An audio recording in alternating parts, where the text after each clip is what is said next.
Going to continue with Romans.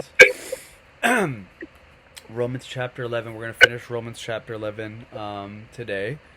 So if we can turn there, and we're going to look at 25 to 36.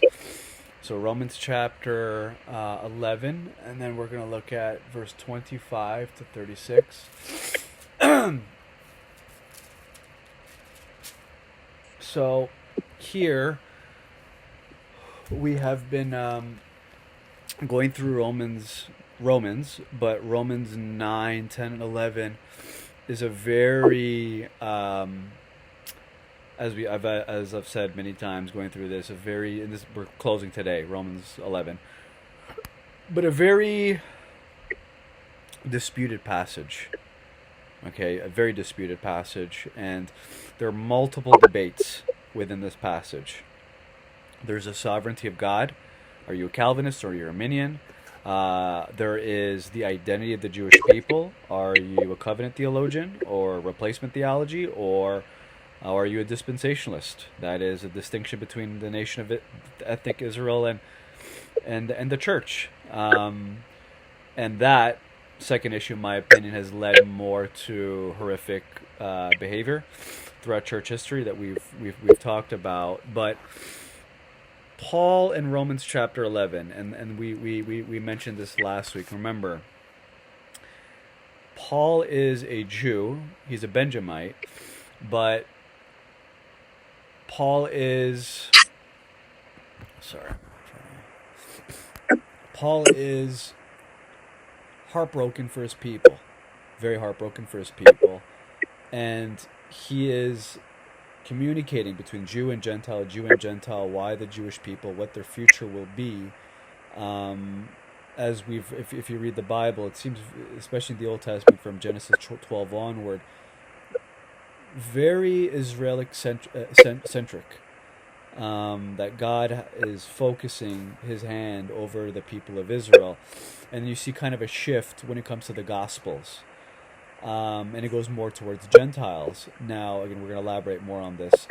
But essentially, Paul is asking, has God forgotten, or has the promises of God failed that were in the Old Testament? Say, Genesis chapter 12 of the land. Well, today it doesn't seem like they have the full land, right? And throughout the last 2,000 plus years.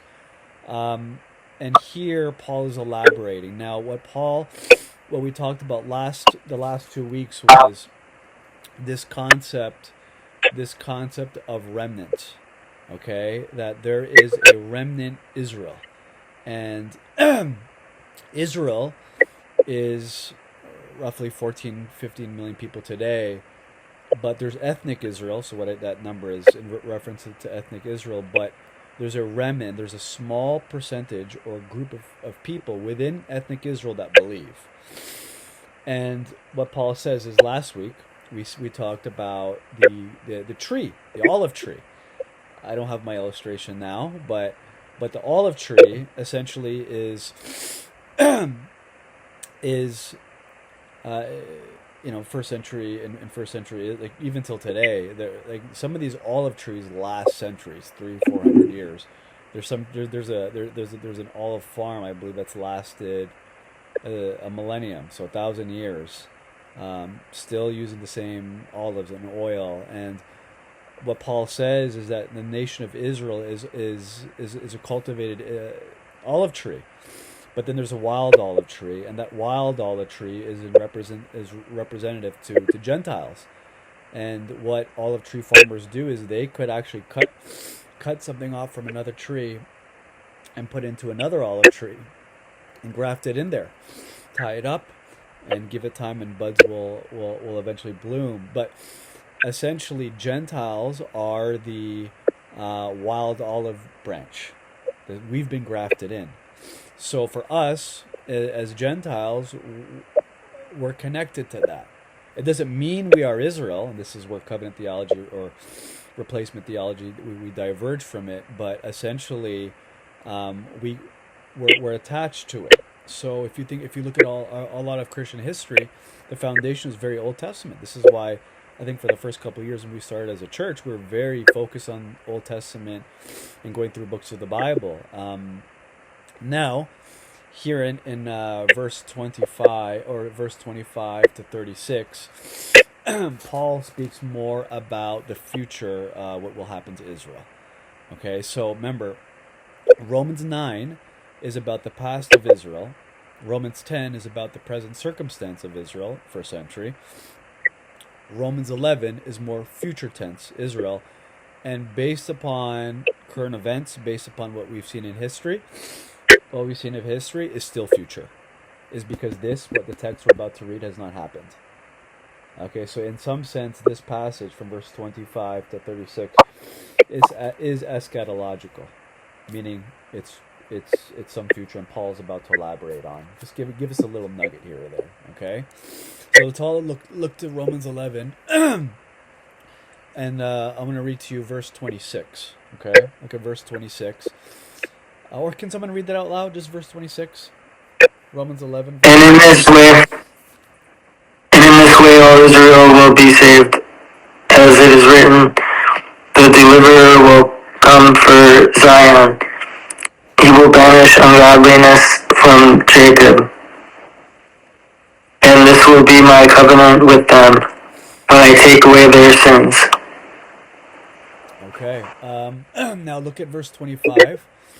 Lest you be wise in your own sight, I do not want you to be unaware of this mystery, mysterion in the Greek, brothers. A partial hardening has come upon Israel until the fullness of Gentiles has come in. Okay, so here, Paul talks about, I do not want you to be unaware of this mysterion, this mystery.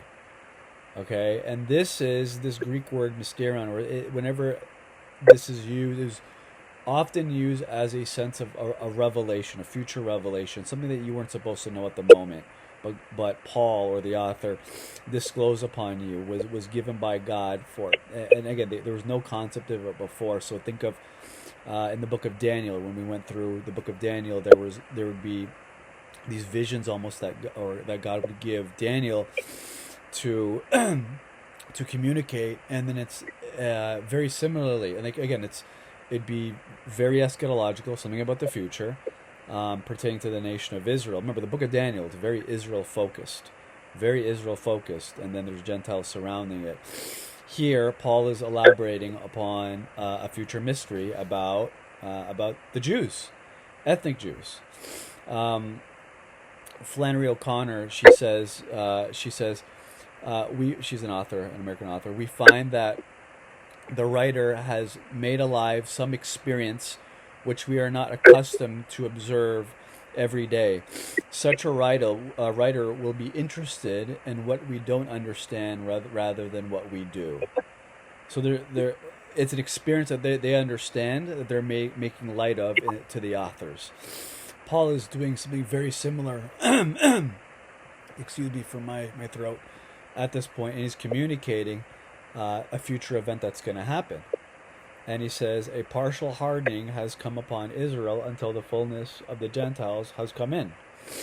So here, Paul is going to pretty much say a timeline as far as Jewish belief. Because remember, he opens up with chapter 9. Remember, this doesn't start in chapter 11, it starts in chapter 9.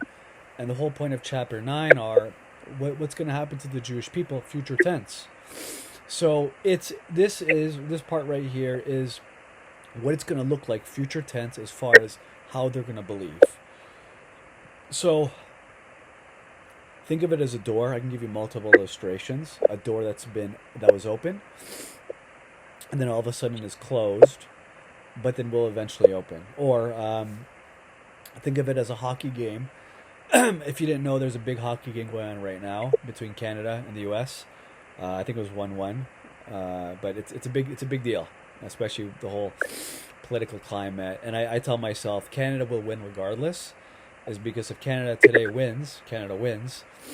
If Canada loses to the United States, Canada still wins because their future nation or identity wins. So they win regardless. I don't know who's laughing. Anyways, I thought that was funny, but but in hockey games, if there's a penalty, someone has to go out for 5 minutes, the person that committed it.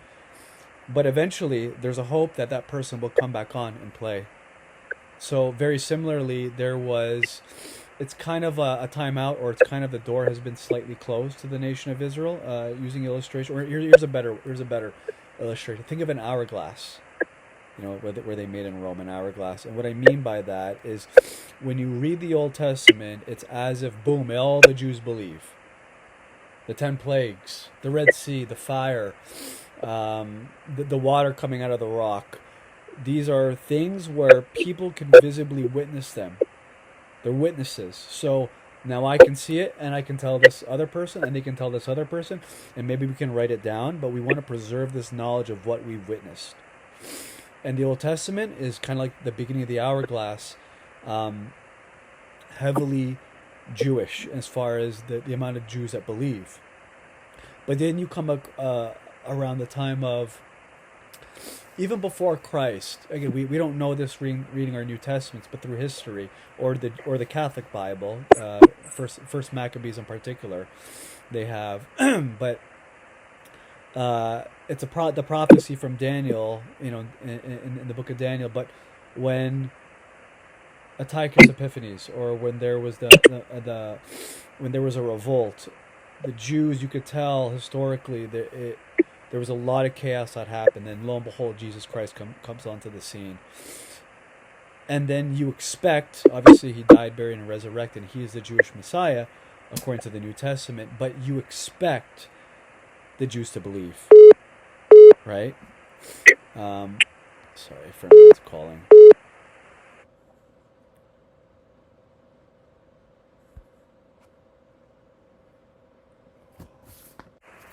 But think of back to belief. Think of the hourglass. Okay, they believe all at once in the Old Testament, and I would say around the New Testament. Remember, the church started off as Jewish, right? The book of Acts chapter 1, Acts chapter 2. The disciples, they were Jewish, but then as we've discussed last week, the first thing they did in the book of Acts, they went to every major city, and guess where they would go? The synagogue. But there was always some sense of denial. And a small portion of the Jews believed, and the majority of them disbelieved. And every single time they disbelieved, guess where? Let's go to the Gentiles now. You see that? So think of the hourglass. It's kind of like starts off as big, and then it becomes narrow. That's where we're at right now. From the New Testament, we're in that narrow part as far as the hourglass goes. But what's going to happen later on the hourglass? It goes back. Okay, and this is a picture of what's going to happen to the Jews. This is the mystery that Paul is giving to us in the 21st century. That if you're ever denying, if you're ever into, like I love Jewish evangelism. I like what's going. I always check my phone or whatnot to see what's going on in Israel, and more through, I guess, an evangelistic perspective, or even my friends here, of why they don't believe in the Messiah. But you look to the Jewish people, and it's remarkable, the fact that they're a nation from 1948. But you ever wonder why don't they believe? Like, why don't you believe? And what Paul is saying from this mystery is that there will be a future, maybe Jewish revival, but Jews will eventually believe in a very big way.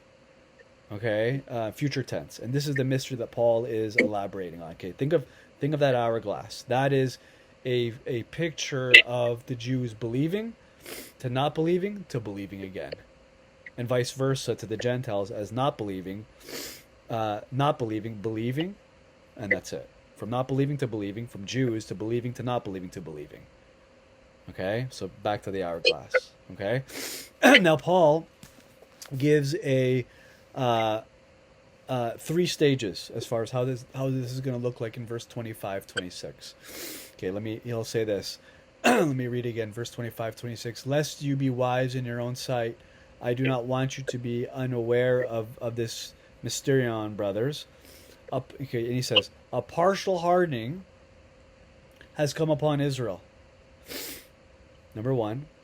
Number two, until the fullness of the Gentiles has come in. Number three, verse 26, and in this way all Israel will be saved. So there's a three-stage process here. First, a partial hardening has come upon Israel, number one. Number two, until the fullness of the Gentiles has come in. And number three, and in this way all Israel will be saved. So there's three stages. First, the hardening of Israel. Verse 25, Israel has experienced some sense of a partial hardening. Now, we elaborate on this before in chapter 9, but the hardening that Israel is experiencing is judicial. It's judgment. It's a sense of judgment. And we talked about the nature of God hardening a person or a being. If you're say hyper Calvinist, or if you're very covenant theology, you believe that when the Bible says God hardened Pharaoh's heart in chapter 9, what does that mean? He hardened Pharaoh's heart. Did Pharaoh have a soft heart and then God hardened it, and all of a sudden he became more unwilling to accept God to send his to let his people go? If that's the case, then we would say logically that God is responsible. If he's putting evil or putting hardness into someone's heart, but there's a passive form of hardening that we've talked about, and I always use this illustration, but this is my cat Vito. Say hi to Vito. Hi. His name is Vito because my friend Danny, the Godfather Vito. What's his last name? Right? Corleone. But if you've seen The Godfather 1, the first scene, right? I believe in America. America's my home. Anyways, but he always had the cat. That cat there was improvised. It wasn't, or it just happened on the spot. More, but anyways, I don't get into the Godfather history. But if Vito, a passive hardening, active hardening is I make him evil. I have the power to make his heart hard intentionally, and then he's just going to commit evil acts. But there's a passive way where I give him liberty. He's allowed to do what he wants, but because of his rebelling to me, I allow him to be him. And me allowing him to be him, it's a form of hardening his heart. So if he says help, I'll come and help. And as I come and help, guess what happens? I soften his heart. My hand gets closer to him. So think of the hand of God saying, I'm backing off. It's like Daniel 4, Nebuchadnezzar. Remember when he lost his mind, he started to look like an animal. That's what the passive judgment of God looks like. Is that you want your way. You want to say, this is the great Babylon that I have built. You want that? Okay, fine. But I'm not going to intervene. And as a result, I'm going to allow you to be you. And there's self-destruction that happens. One of the greatest things that God does to his children, and he's probably done it in your life and maybe my life, but we don't see it, is he gives us a hard no, or he doesn't give us what we want. I don't know every scenario, but sometimes in these scenarios, what God is doing is he is saving us from us. He is saving Vito from Vito. One of the greatest things when he doesn't. It's because he works on the person's heart. You see that? So this theology is from Romans chapter 1, which we've talked about. He gave them over. He gave them over. He gave them over, it says 3 times. Meaning that they denied him, they rejected him, and as a result, he gives them over. Okay? So and as they say no to him, they're left in a very darkened state. Okay? It's when you see someone lose their mind, and they're in a self-destruct mode, it's as if God is distant. Meaning he's allowing them to be them. But then when they want God, God can come in, and there's a sense of softening that happens within a person. That's what change looks like. Okay, so when I say the nation of Israel, how there's a partial. No, notice how he doesn't say it's a full hardening; it's a partial hardening, and the reason why it's a partial hardening is because of the remnant. There are Jews today that believe. Okay, so just think of any nonprofit that reaches out to Jews. If there's one Jewish believer today, can you think of just one ethnic Jewish believer today? That's a remnant right there, and that's enough for God to say, "All right, I'm not gonna pour my full judgment out." You see, so it's a partial hardening. Now, remember, it's on them. So I saw there's this trap for I think it's baboons or a kind of monkey, where if it's a giant rock and there's holes in it, they put a specific nuts inside these holes, and what the monkey will do, and it works all the time. What these monkeys will go in and they'll put their hand in, and they'll get these nuts, and then the human will come, take the monkey, because the monkey's hand gets stuck inside the rock, and the human will take it and take the monkey away. But the thing is this: the reason why the monkey's hand has gotten stuck is because the monkey is still holding on to the nuts. If they let go, they can take their hand out. But guess what happens? They choose not to let go. Because they can't let go, they're stuck. So who's the blame on? Right? It's on them because they're holding on. You see? But if they let go, there's a sense of liberty that happens. Very similar when it comes to judicial passive judgment. It's on them, and as a result, they continue in that state. Okay? So this is a partial hardening that Paul talks about. A partial hardening has come upon Israel. Okay? And number two, until the fullness of Gentiles has come in. Until the fullness of Gentiles has come in. So think of this. Because Jews don't believe, guess what? Paul, the apostles, they went straight to what? Gentiles. Right away. And as a result, guess what? People who are not ethnically Jewish are now grafted into the olive tree. The whole family tree of God. Those who believe. Okay? If you're not ethnically Jewish, okay, this is in reference to you. Until the fullness of Gentiles has come in.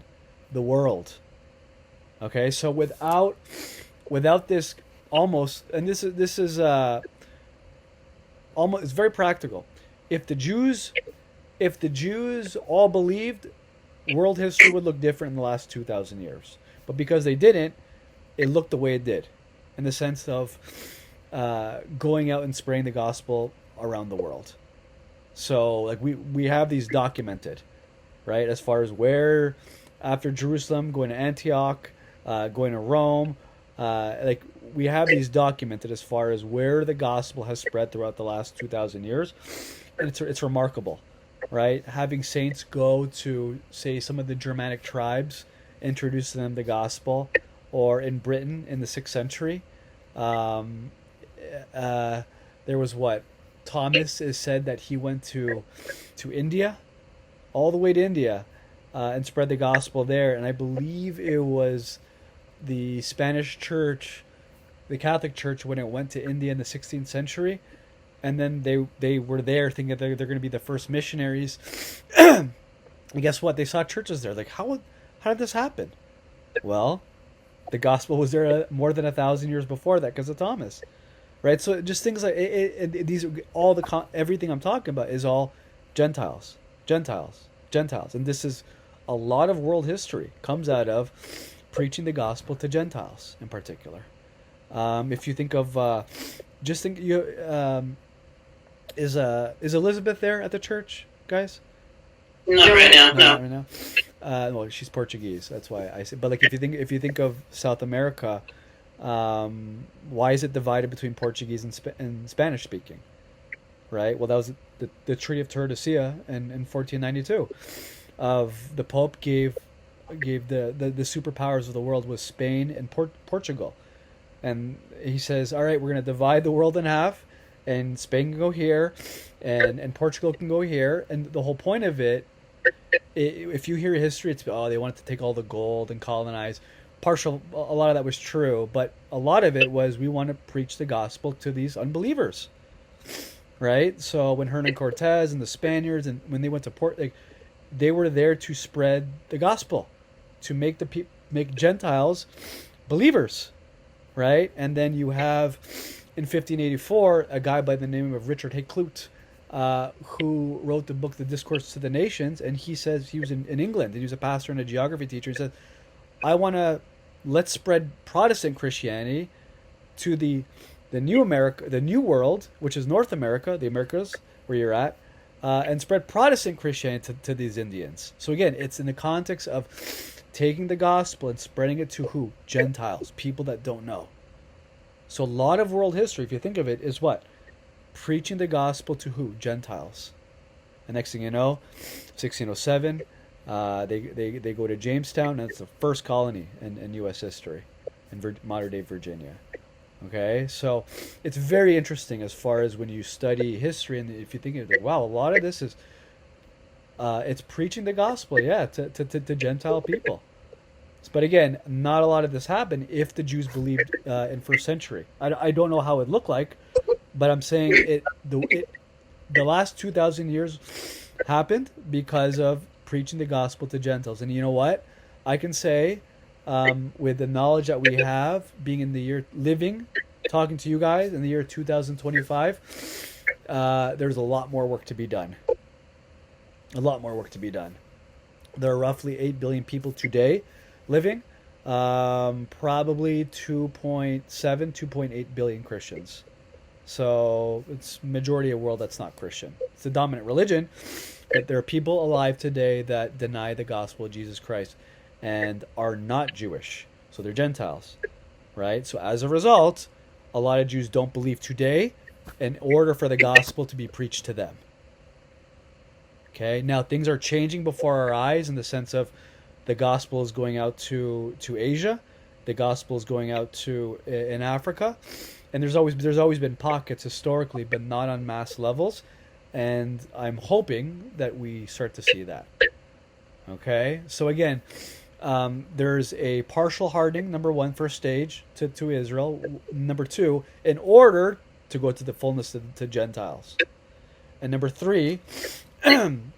Paul says, in this same way, all Israel will be saved. Okay, and that's the third stage. Okay, and after this, all Israel will be saved. That's it. This is the second coming of Christ. This is where eschatology kicks in. Okay, so we know. I can tell you one thing. Christ hasn't come back. And he won't come back until more ethnic Jews, according to this stage, the three stages of verse 25, 26, more ethnic Jews, all Israel, will be saved. Okay, now, question is, remember, what does all Israel? You see that in verse 26? And all Israel will be saved. What is it? What does Paul mean by all Israel will be saved? Remember, if you believe in replacement theology, you just believe that all Israel is referring to the church. So you're just waiting for the elect of God, those who God has predestined before the foundations of the world, to believe. And it's a magical number that none of us know or we can see, but we're just waiting upon that. If it's in reference to all Israel, ethnic Israel, then all ethnic Israel will be saved in a lifetime, or possibly a majority. Okay. So a massive revival within ethnic Israel. There's more Jews that believe today than compared to before, but they're not to a point where it's making global news or, it's making headways. But this is all Israel will be saved. There's going to be a revival. So again, kind of go back to the hourglass. It starts off big, and then there's a narrow part, and all of a sudden there will be a massive Jewish revival. Okay. Now, Paul quotes Isaiah chapter 59, verse 20 to 21, where he says, "The deliverer will come from Zion.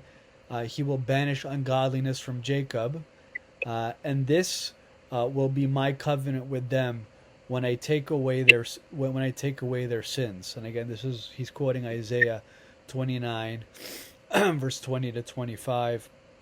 And we know here this is obviously the deliverer coming out of Zion. This is in reference to Christ. Okay, this is in reference to Christ here. Okay, now let's read. No, any questions as of now, guys? No. Okay. What's something that we can pick up from this passage here is this mystery is the overall plan of God. These are the things that a lot of eschatology today. A lot of times it develops, and then and mind you, a lot of eschatology became very popular after 1948. Is because you have no ethnic Israel, right? Before ethnic Israel, again, we've talked about the history all the way from Ignatius of Antioch all the way to Hitler. It's been ethnic Jews have really been thrown under the bus in church history. But after ethnic Israel became a nation in 1948, this is where the discussion of Romans chapter 11 started to come about. Like, wait a moment. I think this is what Paul is referring to here. Right? And more discussions start to happen. Remember, there is an overall plan of God. And the overall plan of God is the redemption of humanity. And it starts from the human heart as far as our belief in the Messiah. Okay? And remember, this is where God's mind is. This is where God's heart is. I say this a lot of times. We have what I call the main character syndrome. The main character syndrome, you see a lot of it on social media. It's the type of person, they like to record themselves in every moment, and they have apps for this, by the way. What's it called? Twitch. If you remember the Truman Show, back in the day, Jim Carrey. Well, social media is like the Truman Show now, right? It's evolved to like everyone's their own main character. So if you're at the gym, you record yourself working out, and if someone walks by you, you roll your eyes as if they did something wrong. Because guess what? You're the main character, right? The Bible doesn't work that way. God doesn't work that way. He's the main character. Okay? There's always a submission to God's overall plan in the Christian life. Okay? And ultimately, it's salvation. Okay? One thing you can be assured of in this life is a future hope of salvation. And this is what it's in reference to the Jewish people, to the Gentiles. Our future hope is not this current planet, the state that it's in. Our future hope is God's renewal of this planet. And it's going to happen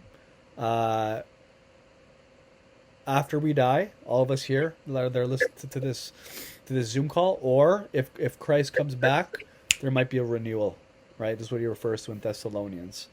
Okay, but this is the ultimate hope. Okay, remember Proverbs 13:12 says, "Hope deferred makes the heart sick," and what happens is that our hearts long to have an anchor and to have something to look forward to. That's true, but one of the scary things that we do as Christians is that we make up our own hope, and we look to good things that we think that God has promised us, and we demand that He give it to us. But when it doesn't happen, guess what? Hope deferred makes the heart sick. Our hearts get sick. We get down. We get downcast. We get discouraged. We become like Elijah in 1 Kings 19, saying, "God, why?" Right? And a lot of these things that we say, "God, why?" He never necessarily promised it. But what He did promise is eternal life. And guess what? He sent His Son, and humanity crucified Him because of that. But I will say this: it's the one hope that we have is that this will be a renewed place. It's called the new earth, the new heavens, and the new earth. Okay. Let's continue.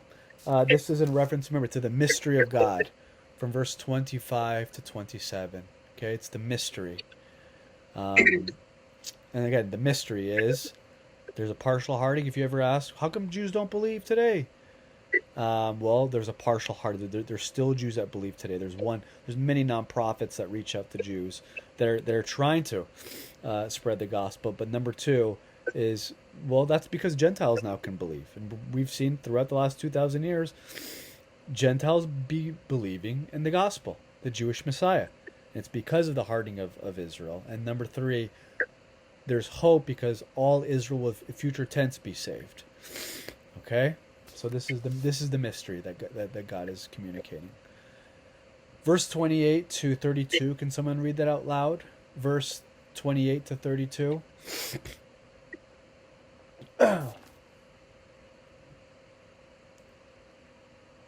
As far as the gospel is concerned, they are enemies for your sake. But as far as election is concerned, they are loved on account of the patriarchs, for God's gifts and his call are irreversible.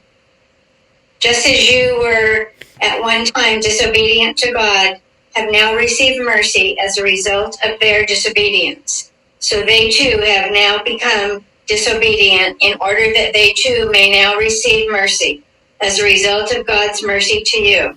For God has bound everyone over to disobedience so that he may have mercy on them all. So verse 25 to 27, it's mystery. Verse 28 to 32, mercy. Okay? As regards the gospel, they are enemies for your sake. Okay?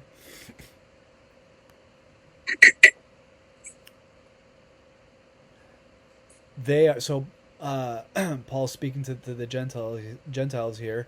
As regards to the gospel, they, the Jews, are enemies for your sake. But as regards to election, they are beloved for the sake of their forefathers. So essentially here, they are enemies for your sake as regards to the gospel. Jews deny. Okay, so it's a paradox here. Maybe we can chip in if any you guys can, if you want to talk here. Is that as regard to they are enemies for your sake, meaning that Jews back then in first century, but also today, I can say in the last 2,000 years, when he says they are enemies for your sake, meaning that they don't believe in the gospel. So, question: are people have this presumption that we're all children of God? We're all children of God. I think we're all image bearers. We're all created by God, but I don't know if we're children of God. Because Jesus talks about people are children of the devil. I think initially we're created to be children of God, but because of the fall, we all became children of the devil. So Paul says in 2 Corinthians 4:4 that the God of this world, meaning in reference to Satan. Okay? Now, if Jews don't believe, are they now enemies of God? Follow that logic. Are Jews the enemies of God? When we use the term the Antichrist, we always have in reference to one future person. You know, the future Antichrist. Dun dun dun. You know, who is it? Is it Obama? Is it Ronald Reagan? Is it Trump? Is it Elon? You know, we that's the way we think, right? One person. Remember, the Antichrist is only mentioned 4 times. 3 in 1 John, 1 in 2 John. And it's not in reference to one person, it's in reference to an idea. Right? And if you read 1 John, it's as if he says there are many antichrists. Plural, he says. Right? So an antichrist is a person that denies Jesus as the Messiah. Flat out. You deny Jesus as the Messiah. And Jews flat out deny him. So it's an antichrist ideology. When people in a worldview can specifically say Jesus is not the Messiah, that's antichrist ideology. Okay? Very similar what he's saying here. They are enemies for your sake. So here, it's like the Jews are the enemies in the sense that they don't believe in the gospel. But as regards to election, they are beloved for the sake of their forefathers. So they're enemies, but also beloved at the same time. Meaning, but as regards to election, they are beloved for the sake of their forefathers, meaning that they are the elect of God from Romans chapter 9. Remember, we were talking about the nature of election. Is it individual, from me to you, or is it corporate? Is it people groups? And we talked about people. If you look at Romans chapter 9, it starts off with Abraham. Then he goes to Isaac. He says Isaac, and he skipped over Ishmael. And then from Isaac he goes to Jacob, and he skipped over Esau. And Esau was the one who was supposed to experience the covenant promise because he was the first. But no, the whole point of it was that God was saying with God's election, and his whole point in Romans chapter 9 is to say to the Jews, guess what? All that was for a Jewish Messiah, and anyone that believes in the Jewish Messiah is now therefore grafted in and is also considered children of the promise. So if you Jews have a problem with that, I can't do anything about it because that's God's election. It doesn't disqualify the Jews from being that part of the plan, but the whole point of it is to say, look, this is God's sovereignty. Okay? This is God's sovereignty. If you don't like the Gentiles being part of the family of God, being grafted in, right? Being children of the promise now because of Christ, not because of them, right? Then it's the exact same logic with you, the Jews. Okay, remember, the Bible starts off with the people of God before the Jewish people ever existed. Starts off with Cain and Abel. Goes on to Enoch, to Noah. Abraham never existed at this time. Right? Never existed. And the whole point, the people of God exist by faith. Okay, but he says here, but as regards election, they are beloved for the sake of their forefathers. So it's like they're enemies, but they're beloved. Okay? You're chosen but an enemy at the same time. If that makes sense. Enemy because you deny the gospel, but chosen because you were part of the plan of God from Abraham all the way till today. God used the Jewish people. Okay? Verse 29, for the gifts and the calling of God are irrevocable. Okay? For the gifts and the calling of God are irrevocable. And this is the promises of God cannot be undone. Cannot be undone. And this is why it's an assurance to the Jewish people here. So the promises from Genesis chapter 12. So reading verse 29, for the gifts and the calling of God are irrevocable. Here's a contemporary illustration or application till today, and that future Jews will believe. I don't care. This is not politics. This is theology. Okay, this is theology here. This debate between Gaza, the Gaza Strip, and the West Bank, and Lebanon, the North and the South, all this discussion of land. I'll tell you this: the Jewish people will win. You can't debate. The Jewish people will win. Okay, not the Palestinians or the Arabs. There's no such thing as Palestinians, by the way. It's made up. But again, we can talk.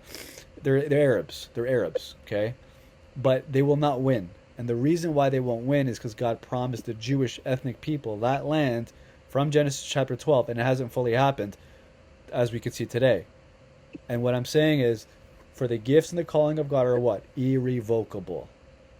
So, I'm not saying in our lifetime, I don't know when, but I'm just saying some future tense, the Jewish people will have that land. Ethnic Jewish people will have that land. Okay? Danny? Yeah, what? I heard a guy on TV the other day talking about a guy. He was a rabbi. Okay, he was a rabbi. Needless to say, he knew the history in Gaza. What was that in the scripture? Was it Judea in some other place? What's Palestine? Was Gaza right now? He says that's not Gaza. That's blah blah blah blah. He had two names for it. And he goes, it's always been Israel's. Do you know what the name is for Gaza? The location? Oh, I don't the know. Old name? Gaza, I'm just being honest. Gaza is so small. I don't know. I don't know. Like, if you're saying, like, what was it historically? It was Israel, but yeah. That little spot, like, what? I don't know. Yeah. I don't know. But yeah, he said it, and I forgot it. Yeah, excuse me. Go ahead. It's almost irrelevant, to be honest, in the sense that it doesn't matter. The whole dividing the land up here, there. This is, again, I'm not trying to talk about politics. I don't want to diverge. I'm just saying, like, historical continuity from Genesis 12 to Romans chapter 11 till some today or future event, and what we're seeing. I'm just saying, like, and all Israel will be saved. They're irrevocable. So what I'm saying is these promises will happen. They will happen. Yeah. So Verse 30 to 31. For just as you were at one time disobedient to God, you, the Gentiles, were at one time disobedient to God, but now have received mercy because of their disobedience. Remember, he's speaking to the Gentiles here. At one time, you were disobedient. All of us were disobedient. We're born disobedient. Okay? Because of what? So, because of their disobedience. Remember, their disobedience led to the believing of Gentiles. Verse 31. So they too have now been disobedient in order that by the mercy shown to you, they also may now receive mercy. Okay, so Paul is now an evangelist hoping for the Jewish people to believe. So he's kind of going back onto his word from the very first 5 verses of Romans chapter 9, hoping, wanting the Jewish people to believe. So remember, Paul is his ministry. Paul's ministry is to the Gentile people, but it's not that he's neglecting the Jewish people. It's almost like he's an evangelist to the Gentile people to be an evangelist to the Jewish people, right? Inadvertently, almost. Okay. It's kind of like I don't know if this illustration makes sense, but like two nations at war with one another for so long, and then one declaring peace, and as a result, due to mercy from the other nation, all of a sudden following along with that. Okay, it's kind of what we were saying last week about Luke chapter 15. The prodigal son and the older brother. The older brother represents the Jewish people, and he was doing the works like a perfectionist, never rebelling against his dad. All of a sudden, this prodigal son, kind of like the Gentiles, come in. It's like, how come he got the blessing? He didn't do anything. And it's on grace, right? But that envy, all of a sudden, turning into a softening to where to eventually where they believe. Okay, so this is the hope. Verse 32. Verse 32. For God has coincide all the disobedience that he may have mercy on all. So at the end of the day, this is not a competition. This is for the mercy of God to be displayed upon Jew and Gentile. Okay, but back to the hourglass. Remember, starts off as Jew, slims down, and all of a sudden in the future, we're not there yet. We might be in the middle, but eventually there's going to be a Jewish revival, and obviously too, Gentiles too. We always want to see more Gentiles being saved. Okay, but remember, it's the mercy of God he emphasizes here. The mercy of God. Kindness always moves the human heart. Just you've probably experienced this in your lifetime, but Paul says in this book in Romans chapter 2 verse 4, God's kindness is meant to lead you to repentance. Okay, it's the kindness of God that will eventually sway the Jewish people to repentance, is what we hope for. Okay, I'm sure in your personal experience, in your everyday life, harshness, rigidity. And it doesn't necessarily always work. It's always kindness that wins. Okay? Kindness that really moves the heart. And honestly, in your evangelism to other people, I think there's times in our life where you become very frustrated. Things outside, they're decayed. They're disordered. Injustice happens all the time. But that state of frustration could be used to motivate you to do something, but it doesn't necessarily bring change. What brings change is when you're at a state of kindness and people see it in you. That's what moves the heart, right? And when people experience that from God, nothing touches that. Okay? Verse 33 to 36. Can someone read that? And does really quick, does anyone have any questions from verse 28 to 32? Yep, Danny. I have a question. I'm a little late with a question. Is it a known fact, or is it the general idea of the Antichrist of being not an individual? I mean, back in the day of Hal Lindsey and the late Great Planet Earth and all the rest of that stuff, like 45 years ago or something like that.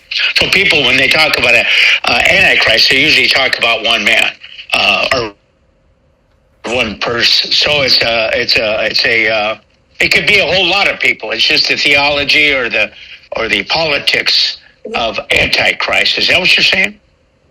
No. Like the Antichrist is an idea, but I don't. It's an idea, but it's also a person too. It's just we use it as, if I say, remember the Bible doesn't use that language like the Antichrist is one person.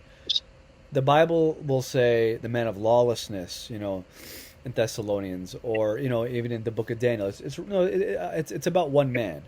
But I'm just saying that one man carries the ideology of an antichrist. He's a denier of the Messiah, that Christ is the Messiah. So I believe in the antichrist, a future human being. Say Revelation 13, the beast. But what I'm saying is, like, the Bible doesn't use that language. The Bible doesn't say that's the antichrist, Revelation 13 or Thessalonians. We do, but it's a lot of nuance, Yeah. So, no, I do believe, Okay. but again, it gets interesting when technology and AI and robotics are involved. Because again, we're gonna go there. Like, I'm just saying, anything past 2025, it would be unwise not to bring in robotics, AI, electronics. Yeah, because that's our world. That will be our world. Yeah. Excuse me, Ruben, can you just say that Revelation 19:20, the Antichrist and the false prophet are both thrown alive into the lake of fire. So it has to be a person, and it has to have some type of humanity to it to be thrown alive. The false prophet and the Antichrist, has to be thrown alive into the lake of fire. That can't be an idea, right? No. Yeah, no. That's what I'm saying. It's a lot of nuance, is what I'm trying to say. Is that no. It's both. And what I'm saying is, like, the Bible doesn't use terminology of a future. It doesn't use the word antichrist. The Bible uses it as an idea. 3 times in 1 John 1, and the other time in 2 John. It's just we all believe in a future antichrist. The Bible believes it. Paul believed in it, right? But he would say the man of lawlessness, or yeah. Does that make sense? I'm not saying either or. Sure. I'm saying both ends. Yeah. Yes, sir. But yeah, Yes, sir. in essence, yes, the Bible does reference a future antichrist figure. I'll say that. Yeah, it's one person. Yes. I mean, through history, people thought Hitler was the Antichrist. People thought this guy, that guy, this guy, that guy. And in some cases, they had kind of legitimate reasons to think that at one point. But, obviously none of it's been true. Right. But again, the ultimate sign is they're a Christ denier. They deny Christ. Yeah, They deny Christ as the Messiah.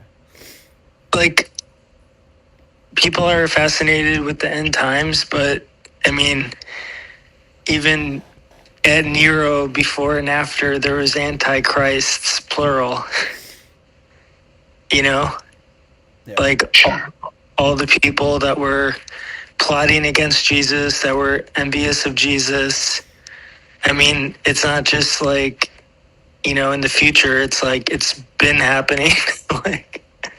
Yeah. It's False prophets, a lot of false prophets too. I mean, false is Christ. I mean, when Christ was alive, there was false Christ, Yeah, like the reason why Galatians 5, it talks about that.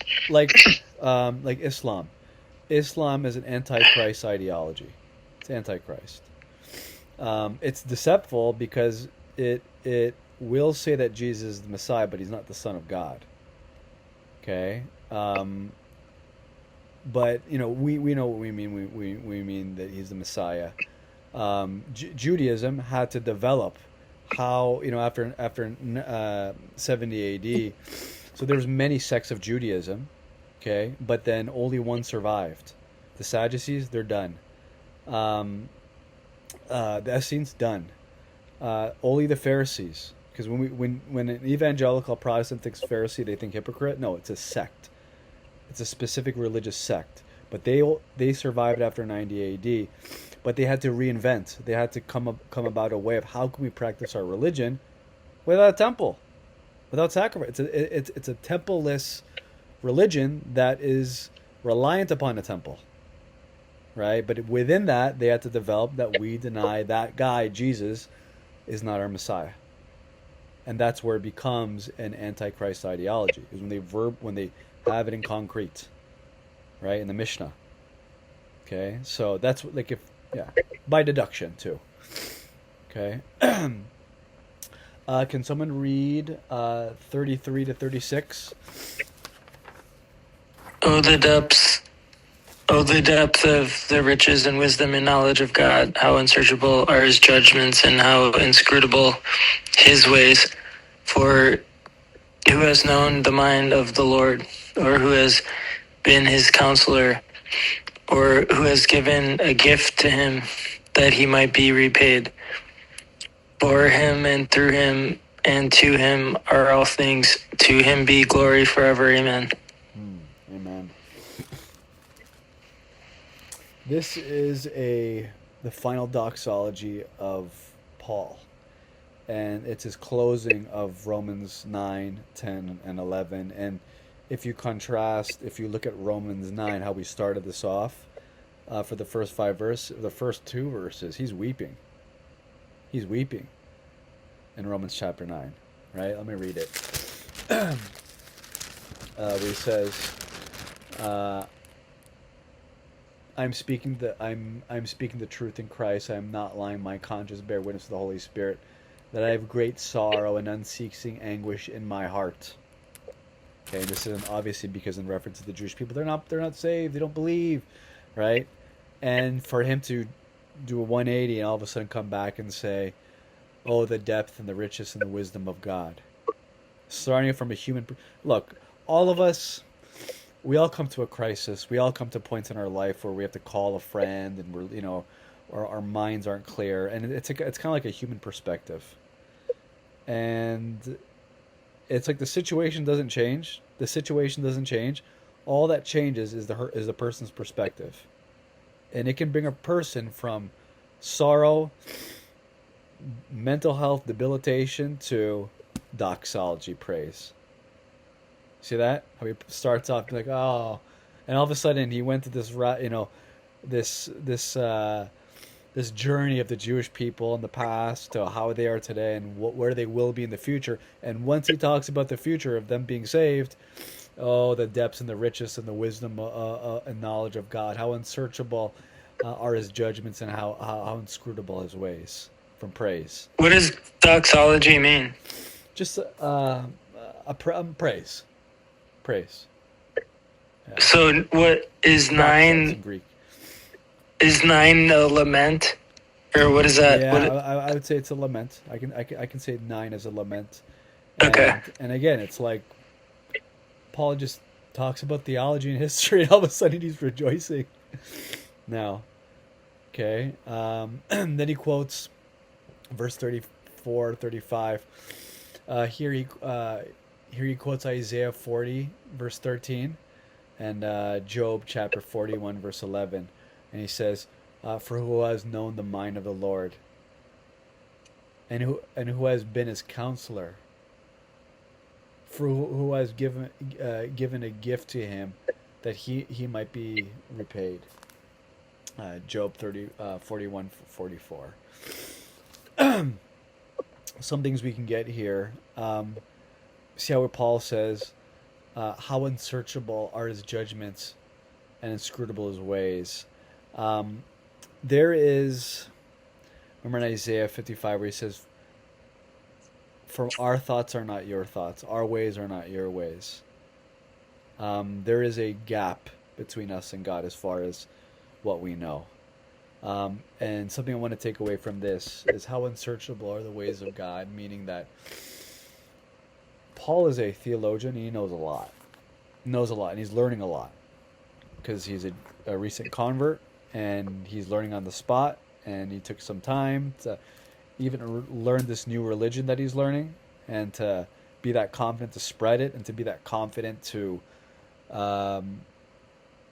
give his life for it. And we know that he did under Nero. Got his head cut off. But even within that certainty, that confidence of Christ being resurrected, of the Old Testament correlation to the New, is there some mystery to. He doesn't know everything. How unsearchable are his ways. It's okay not to know everything. I'm going to say that. It's okay not to know everything. Still believe and be still in a state of wonder. Okay? It's okay not to know everything, still believe, and to be in a state of wonder. Okay? If you're in the ocean, you don't know everything about the ocean. We know more about space than what's in the ocean. Okay? You don't know everything about the ocean. We still believe. You're not going to deny the ocean because you don't know everything about it. And third, you're also in wonder about it. I don't know. For me, when I'm by the ocean, I'm in wonder. And for a good couple of years, I was, I was always around the coast. Just never got tired of it. Manhattan Beach, Newport Beach, El Segundo. Just never got tired of it. Right? There's a state of wonder. You don't know it, you still believe, and you're in a state of wonder. For a lot of my Christian life, I had this mindset that I had to know everything about the Bible, every theology. I had to know what every author had to say, when he said it, what he was wearing. No, I'm just joking. but like, I had that mindset of like I had to know, and the reason why is there was a belief I had that that's my only way of truly knowing who God was or worshiping Him, and that was not true in the sense of you could read all the books you want, you can get all the degrees in the world, and no God, and that doesn't do it. It doesn't really penetrate the human heart. You see that? God would be more pleased. God would be more moved if there was one of His children that just knew just a little, but their hearts were really touched by it. Just that little knowledge that they knew, touched by it. Versus the person that knew so much, but almost little heart change. Remember in John 9, there was the man that was born blind, and they asked him, "Hey, who did this?" He's like, "Who did this?" He's like, "I don't know." He's like, "All I know is this: I was blind, and now I see. Now I can see." And that's all he knew. That is all that he knew. He wasn't like, "Oh yeah. Let's go to Ezekiel chapter 10, verse 2." In the Hebrew, it said, he wasn't. There was a movement that he was moved. Okay, it's okay not to know everything. Is what I'm trying to say. Like have curiosity, have a heart to know and to learn, but don't have that mindset. You have to know everything in order for you to worship. Different. There is a contrast with I've learned with the Orthodox Christians that they take that approach. They're very secure on that, meaning that they open up God to mystery. Look at again the background here. The mystery of the universe or God. Like for me, and again this mindset that I had to know everything is I always had to have an answer. Always have to have an. What about this? Answer this answer, and it's like, the more you learn, the more you don't. The more you learn, That's right. There's The more you realize what you don't know, the more you learn. Yeah. And it's humbling. It's such a humbling process. Amen. And it's Amen. good to be in that state, right? So I'll say I encourage people. I'm a learner. I'll always be a learner.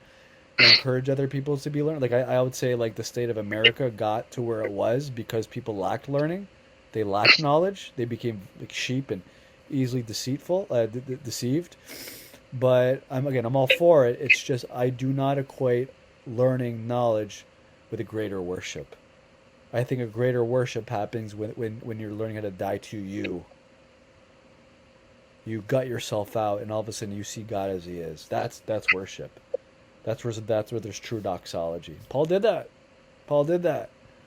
Right? So. And dependence on God too, realizing your dependence on God for everything. Right, understood. Yeah, and it's natural, right? So, again, you don't need to learn everything in order to praise. That's the thing, praise. Like you need to learn a lot to do certain tasks or to whatever, but to praise, no, no, no. God wants your heart. Like Saint Augustine, He wants your heart in order to love the proper things of this life in order, and live. Be a good worker. Be a good driver. Be a good dad.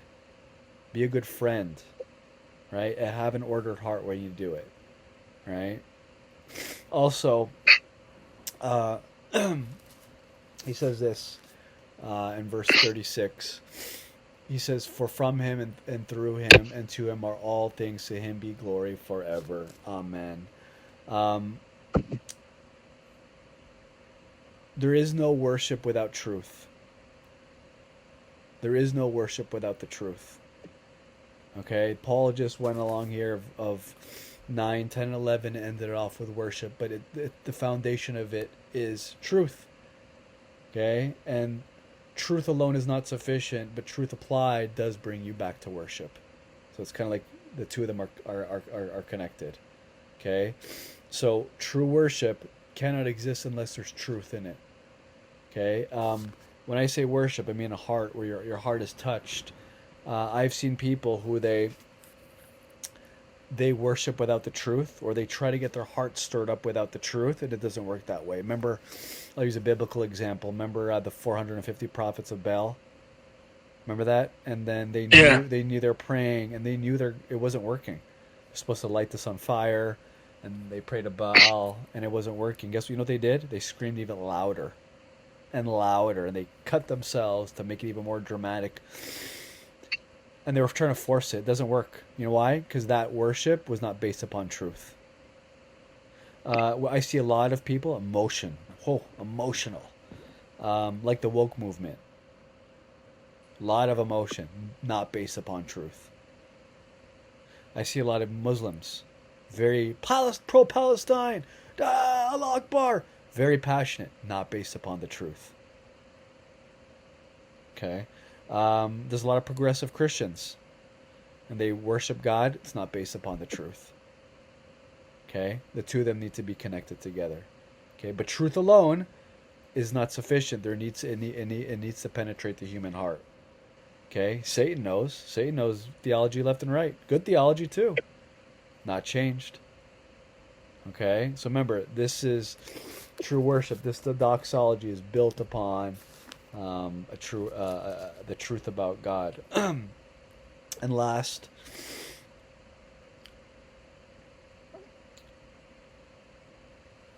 is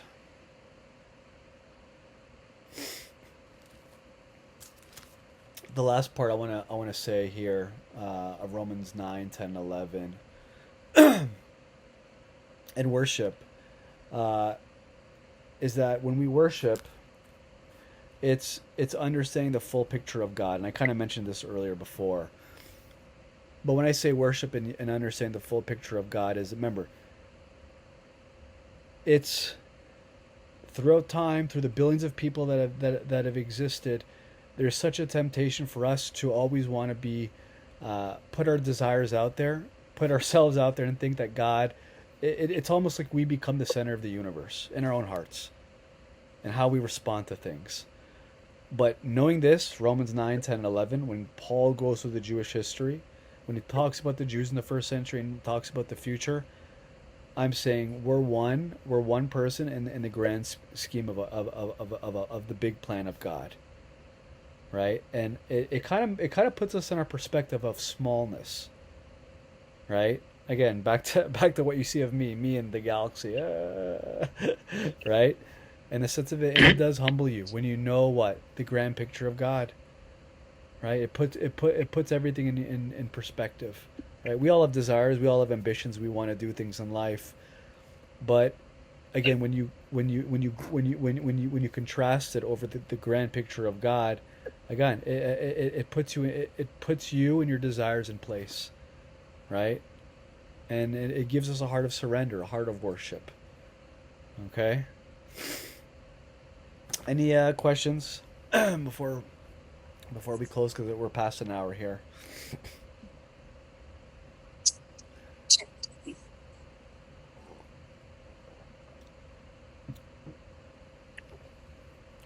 No. I mean, it's so. I don't know if you ever went to the grocery store, but they make like orange juice in a can, and when you open it, you have to like rip open this white like seal, and then you take it off, and then you take off the top, and you put it in like a pitcher, and then you add water, and you stir it, and it becomes orange juice. It's like the cheap version. Yeah. But that's kind of like this little passage right here. Huh? In what way? In what way? It's just, it's super concentrated. It's like the gospel and then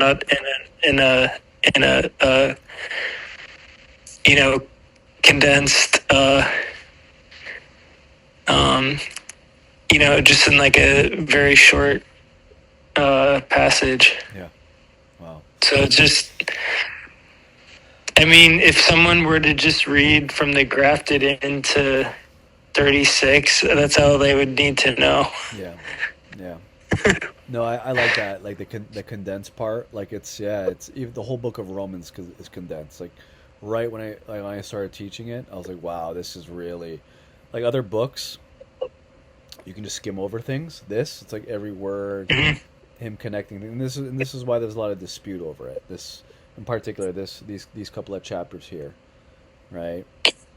So that's what I got the sense and the feeling and the sense of belonging. Like when you read this passage, you get a sense of, who is God? God is our Father. If you have that relationship with Him, and because you receive Jesus, you're given the right to become a child of God, from being saved from as a child of Satan. And so in that salvific act, he's able to,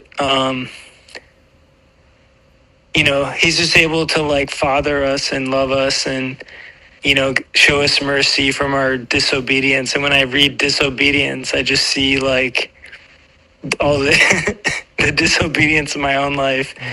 But then I see his fatherhood over my life and his grand care and his grand love, through Jesus in my life. He has it. It's like God has it all in his hands, and it's like it's clear in the doxology that like God alone has it all in his hands. Like he even knows like the doubts that we have, and he still loves us and still shows us mercy. So it's like there's no other father that could be worthy to do all this, all that he does. I mean, it's like that's why it is praise toward the end. It's like I praise God the Father with Paul, like in that section. Like it's just so beautiful. Like, and it is humbling. Like it's. I mean, there's nothing better than that. Yeah, this passage could really, chapter 11, this in particular, could really be applied to a lot of Christians today. And what I mean a lot of Christians is there is a growing movement of Christians that are going against the ethnic Israelites. And a lot of it stems from what's going on in politics, but I can name influencers: Andrew Tate, Candace Owens, Nick Fuentes, on and on and on, of people that are like, they're not just non-believers; they're Catholic, Orthodox Christians that are calling out ethnic Israel, and as a result, there's a huge following. Now, you can have your opinion as far as Israel politically, but I'm saying remember, it should leave you. It should leave you to humility, kind of what we talked about last week in the sense of the tree illustration, and not just that, but a care or a heart for ethnic Israel. Again, you don't have to believe everything politically, but I'm saying the attitude is what I'm saying. Like, yeah, this is something more on social media. What I'm talking about, it's not really broadcast on mainstream. They're gonna want to really like silence the narrative, but it is a growing belief. So this is definitely applicable in the sense of how should our attitude be towards them. Okay, so even like the protests that you see, the whole pro Palestine protests, like it's anti-Israel, but again, it's an attitude. You can disagree, but I'm just saying your attitude towards ethnic Israel, right? I mean, you want to have a hope for ethnic Israel.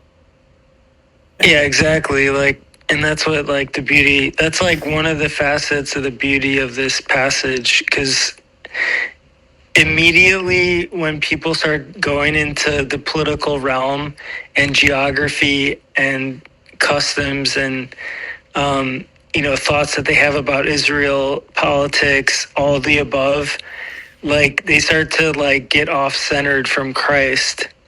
And then it's like it's like a downward spiral. Like when I hear people talk, or it's like Israel this, either they worship Israel or they despise Israel, and it's like Israel is their like go to feel good thing. But it's like we're not supposed to worship Israel, we're supposed to worship the Lord, our God, and his son, like, but it's just even on like Fox News or whatever news channel, it's like it just delves into this deep political thing, and it just it turns everyone off base, and then it pushes you into these channels of like you were talking about, like the attitude and people's attitudes toward Israel or Palestine, just all these different things. It's just like it's like a strong vacuum.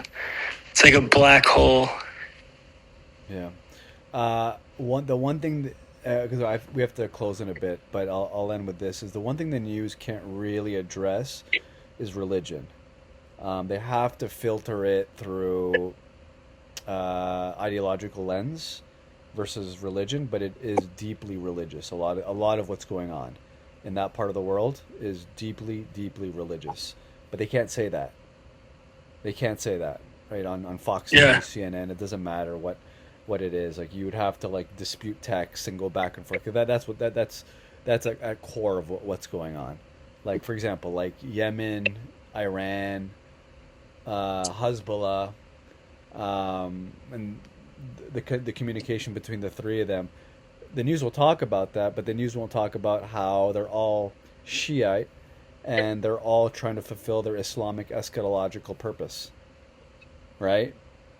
And which is why Mohammed bin Salman wants to wipe Yemen off the face of the map, is because he's Sunni, right? So again, they're not going to use that language, Sunni, Shiite, eschatology, but that's what's going on, right? But even saying that, just to piggyback off what you're saying, like with the the different like Arab beliefs in Islam, like, but they're a part of the broken branches, right? Because they can be grafted in too. If they believe. Remember. Yeah, if they believe. Arabs are Gentiles, right? But again, if there's an Arab Christian, then they're grafted in. The promises apply to them because of Christ, right? But what I'm saying is anyway. So